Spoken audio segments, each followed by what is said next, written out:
I was only 7 years old when my parents sold me into an okya, which means geisha house. I lived with a couple of other girls my age and the mothers. They called me Michiko, which means wisdom.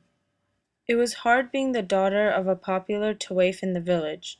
My mother wanted me to be perfect since I was 6 years old. My name is Hamida. My parents didn't sell me because they didn't love me. They sold me because they were poor. My mother took care of everyone who lived in the house. The girls I lived with varied from different ages. Some girls were born in this house like me, and other girls were found or had no place to go. I started my training when I was 8. Normally I should have started at 9, but they decided to start me early.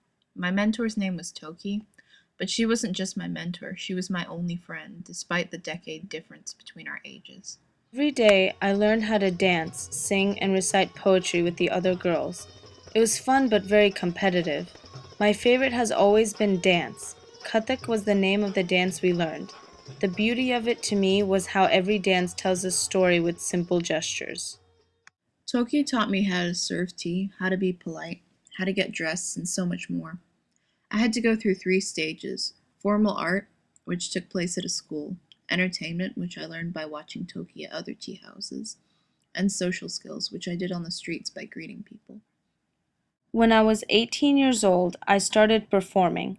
I was, just as my mother wanted me to be, the best performer in the village. I performed mostly for the British. They always paid me to dance for their grand parties. As years went by, the British started spreading bad rumors about us performers, and we lost customers. My mother didn't know what to do, so to pay for our houses, we were forced to turn to prostitution. It was the only way.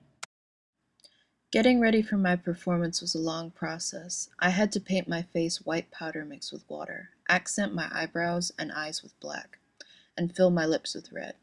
I would then dress my hair in a traditional shamida hairstyle. I always saved my kimono for last, though. Out of all of the girls, I took the longest time to get dressed. I made sure everything about me was perfect, just for one man. I thought about my mother as I dressed for dance class.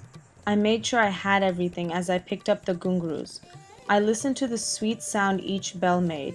They brought back so many memories. After gathering everything, I waited. My class would arrive soon.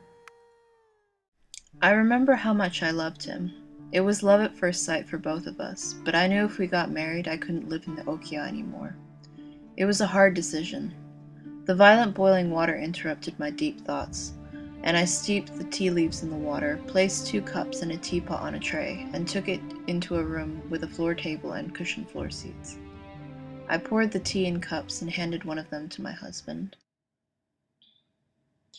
Geishas and Tawaifs were not traditionally seen as prostitutes, although they commonly have been viewed as such.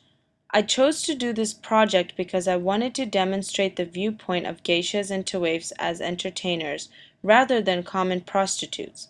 Additionally, I wanted to show how Tawaifs were pushed into prostitution by the circumstances that arose due to the British occupation of India.